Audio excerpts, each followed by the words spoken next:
2023 में एसआरएच ने 13 करोड़ से ज्यादा खर्च किए थे ऑन हैरी ब्रुक, लेकिन पूरे सीजन में वो 200 रन भी नहीं बना पाए। Compare that to Rinku Singh, जिन्होंने 5 छक्के लगाकर अपने आप को केकेआर का फिनिशर एस्टैब्लिश कर लिया है। केकेआर के लिए रिंकू सिंह 50 लाख में एक वैल्यूएबल बाय हैं। तो आज हम बात करेंगे ऐसे ही 10 बेस्ट बाइज की जिनका प्राइस टैग उनकी परफॉर्मेंस को जस्टिफाई नहीं करता।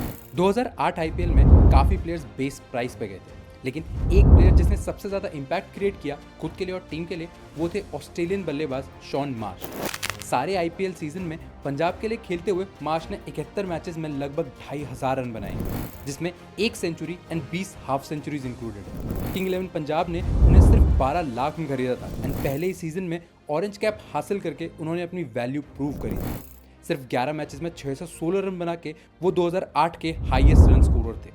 सो मच सो उस साल उनकी एवरेज 68 से भी ज़्यादा थी, जिसकी वजह से पंजाब हर साल उनमें इन्वेस्ट करती गई एंड इस तरह शॉन मार्श पंजाब के लिए एक वैल्यूएबल येट अफोर्डेबल प्लेयर रहे। बिफोर मूविंग ऑन, इस लिस्ट में बेस्ट बाइज को इंक्लूड करने के लिए हमने ये रूल्स चूज किए हैं।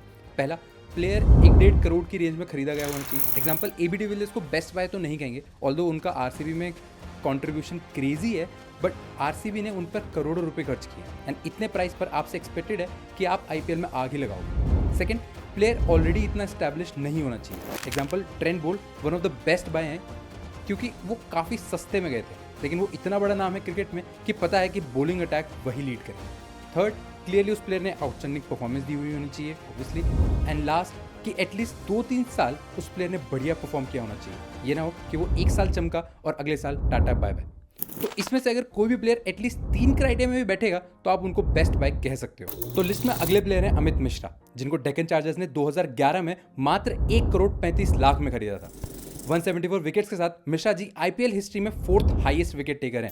डेक्कन के लिए बार्गेन बाय ये इसलिए हैं क्योंकि उससे पहले दिल्ली की तरफ से खेलते हुए 7 से कम की इकोनॉमी के साथ इन्होंने 42 विकेट ली थी। प्रज्ञान ओझा, मुनाफ पटेल, इरफान पठान के कंपैरिजन में मिश्रा जी डेक्कन चार्जर्स को काफी किफायती पड़े और इन्होंने डीसी को निराश भी नहीं किया, क्योंकि अगले 2 साल में इन्होंने 32 विकेट ली, वो भी 8 से कम की इकोनॉमी के साथ, जिसमें एक आईपीएल हैट्रिक भी शामिल है। 2013 में भी एसआरएच के लिए मिश्रा जी ने 21 विकेट ली, तो सेफ टू से इनकी बॉलिंग लक नहीं बल्कि प्योर क्लास है। मिश्रा जी तो फिर भी करोड़ों में गए, हमारा नेक्स्ट प्लेयर तो लाखों में खेलकर केकेआर का कोर प्लेयर ही बन गया। मैं बात कर रहा हूँ आंद्रे रसल की, जिसके लिए केकेआर ने सिर्फ 60 लाख पे किया था। एंड ये सरप्राइजिंग इसलिए है क्योंकि रसल का क्रिकेटिंग स्टाइल T20 के लिए ही बना है, हाई स्ट्राइक रेट के साथ लिमिटेड गेंदों में एक्सप्लोसिव पारी खेलना। लेकिन 2014 तक वो इतने रिनाउंड नहीं थे, ना ही आईपीएल में और ना ही इंटरनेशनल्स में।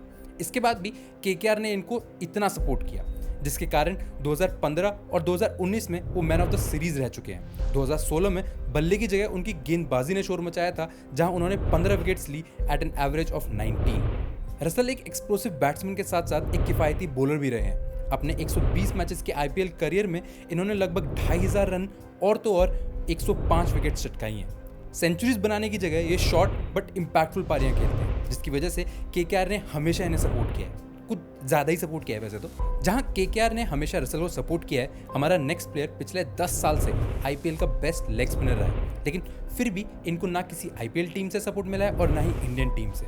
मैं बात कर रहा हूँ युजवेंद्र चहल की, जिन्होंने सिर्फ 154 मैचेस में 200 विकेट्स लिए हैं with an economy of 7.7। T20 format में इतनी इकोनॉमी एक पेसर में एक मैच में मेंटेन नहीं कर पाते जितनी इन्होंने अपने पूरे करियर में की है। यूजी के आईपीएल करियर की शुरुआत एमआई के साथ हुई थी, जहां 3 सालों में उन्हें सिर्फ एक बार चांस मिला, लेकिन 2014 में सिर्फ 10 लाख के बेस प्राइस पे आरसीबी ने यूजी को खरीदा, जहां किसी ने एक्सपेक्ट नहीं किया था कि ये ना सिर्फ आरसीबी बल्कि इंडियन टीम के लिए एक वैल्यूएबल प्लेयर बन जाएंगे। पहले ही साल में यूजी ने आरसीबी के लिए 12 विकेट्स ली थी विद एन इकोनॉमी ऑफ 7। उसके बाद 2015-16 में तो इन्होंने 20-20 विकेट चटकाई हैं। अभी तक आरसीबी के लिए ये हाईएस्ट विकेट टेकर रहे हैं विद 139 विकेट्स एंड इनके बाद आते हैं सिराज विद जस्ट 73 स्कैल्प्स। तो सेफ टू से कि ये थे 2014 के बेस्ट बाय। आगे हम बात करेंगे ऐसे एक प्लेयर की जिसने अपने डेब्यू सीजन में ही इमर्जिंग प्लेयर का अवार्ड जीता, और एक ऐसे प्लेयर की जिसको ऑक्शन में कोई लेने को रेडी नहीं था, बट कमबैक करके उन्होंने सबको चुप करा दिया। बट उससे पहले बात करते हैं 2015 के बेस्ट बाय की, जो थे न्यूजीलैंड के लेफ्ट आर्म सीमर मिचेल मैक्लेनेगन, जिनको एमआई ने 2015 में सिर्फ 30 लाख के बेस प्राइस पे खरीदा था। लसित मलिंगा और मिचेल की जोड़ी ने एमआई की जीत में काफी कंट्रीब्यूट करा है। एज यूजुअल मलिंगा ने 24 विकेट ली थी और मिचेल ने 18। मैक्लेनेगन की सबसे इंपॉर्टेंट स्पेल आई थी 2015 के फाइनल में, जहां उन्होंने 3 विकेट्स लेके 202 का टारगेट डिफेंड करा था अगेंस्ट सीएसके। अगले सीजन में जब मलिंगा इंजरी के कारण बाहर बैठे तो मिचेल ने ही एमआई की बॉलिंग को लीड करा था विद 17 विकेट्स। ये अपने पूरे आईपीएल करियर में मुंबई के लिए ही खेले हैं, जहां उन्होंने 56 मैचेस में 71 विकेट्स लिए हैं at an strike rate of just 18। 6 साल के शॉर्ट स्टेंट में मिचेल एमआई के लिए एक वैल्यूएबल येट अफोर्डेबल बॉलर रहे हैं। जहां मिचेल सिर्फ एक टीम से खेले हैं, वहीं हमारा नेक्स्ट प्लेयर 7 सालों में 5 बार टीम बदल चुका है। मैं बात कर रहा हूँ मुस्तफिजुर रहमान की, जिनको 2016 में एसआरएच ने सिर्फ 1 करोड़ 40 लाख में खरीदा था। उस साल पेसर्स का काफी बोलबाला था। इंटरनेशनल पेसर्स से लेके इंडियन पेसर्स तक सब 2+ करोड़ में गए थे। मुस्तफिजुर का प्राइस काफी कम था अगर आप उनका इम्पैक्ट कंसिडर करोगे। 2016 में उन्होंने 17 विकेट्स लेके एसआरएच की जीत में काफी सिग्निफिकेंट कंट्रीब्यूट करा है। इस सीजन ये इमर्जिंग प्लेयर का खिताब भी जीते थे, और तो और ये खिताब हासिल करने वाले ये पहले ओवरसीज प्लेयर बने। हैदराबाद से एमआई, फिर राजस्थान और दिल्ली के रास्ते ये आप पहुंचे सीएसके में। बीच में कुछ रफ पैचेस आए तो, बट ये हमेशा अपनी वैल्यू प्रूव करते आए हैं, और लगता है इस साल तो उनकी 2016 वाली फॉर्म लौट आई है। कुछ तो मंत्र वगैरह पढ़ते हैं सीएसके वाले, जो उस टीम में जाता है सब परफॉर्म करने लगते हैं। आगे हम बात करेंगे ऐसे प्लेयर की जिसका राइज आईपीएल और इंटरनेशनल लेवल पर बहुत जल्दी हुआ, और ऐसे कमबैक की जिसने सारे सेलेक्टर्स की बोलती बंद कर दी। उससे पहले हमें बात करनी होगी 2018 के सबसे अफोर्डेबल बाइक की। 2016-17 में राइजिंग पुणे सुपर जायंट्स में धोनी को इंप्रेस करके दीपक चाहर ने सीएसके में अपने लिए जगह बनाई थी। 2018 ऑक्शन में सिर्फ 80 लाख देके सीएसके ने फ्यूचर पावर प्ले स्पेशलिस्ट को अपनी बॉलिंग लाइनअप में शामिल किया था। बॉल को दोनों तरफ स्विंग करने की क्षमता रखने वाले चाहर ने अपने पहले ही सीजन में 10 विकेट लिए थे। 2019 में 17 मैचेस में 22 विकेट्स लेके उन्होंने आईपीएल का एक यूनिक रिकॉर्ड भी हासिल किया था, एक मैच में सबसे ज्यादा डॉट बॉल्स डालने का रिकॉर्ड, जो आया था केकेआर के अगेंस्ट, और तब से चार सीएसके बॉलिंग लाइनअप का एक इंपॉर्टेंट पार्ट रहे हैं। ऐसे ही एक वैल्यूएबल प्लेयर रहे हैं मयंक अग्रवाल। हालांकि आईपीएल में उनकी शुरुआत इतनी अच्छी नहीं रही, बट कुछ साल ऐसे हैं जहां वो सीजन के बेस्ट बाय के रूप में निखर के आए हैं। ऐसे ही एक साल था 2020, जब पंजाब ने मयंक को 1 करोड़ में खरीदा था, जहां उन्होंने 11 मैचेस में 424 रन बनाए थे, जिसमें 1 सेंचुरी और 2 हाफ सेंचुरीज इंक्लूडेड है। बट उनकी बेस्ट परफॉर्मेंस आई अगले साल, जहां 40 की एवरेज से इन्होंने 12 मैचेस में 441 रन बनाए थे, जिसके कारण ये ऑरेंज कैप की लिस्ट में नंबर 9 पे थे। इसके चलते पंजाब ने 2022 में इनको कैप्टन का रोल देते हुए 12 करोड़ में रिटेन किया था।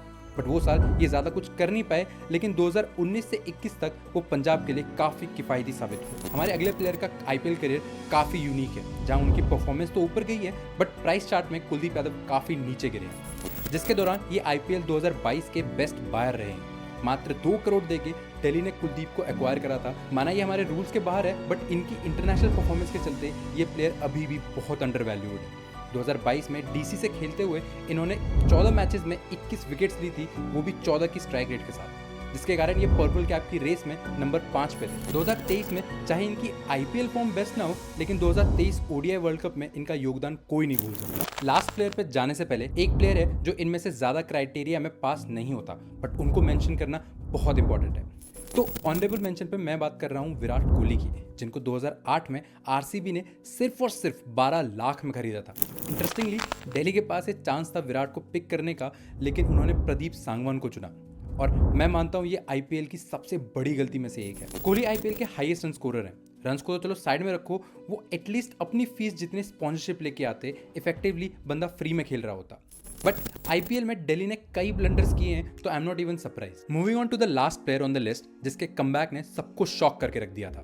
मैं बात कर रहा हूँ मोहित शर्मा की, जिन्होंने अपने आईपीएल करियर की शुरुआत 2013 में करी, जहां सीएसके के लिए उन्होंने 15 मैचेस में 20 विकेट्स ली थी, जिसके बाद से ये सीएसके की बॉलिंग लाइनअप में एक एसेंशियल नेम हो गए थे। और अगले ही साल 23 विकेट चटकाकर इन्होंने 2014 में पर्पल कैप भी हासिल किया था, एंड टिल डेट 69 विकेट्स लेके ये सीएसके के 6th सबसे सफल गेंदबाज रहे हैं। लेकिन 2017 सीजन के बाद इंजरी से जूझते मोहित कुछ ज्यादा कर नहीं पाए, सो मच सो 2022 ऑक्शन में ये अनसोल्ड प्लेयर में से एक थे।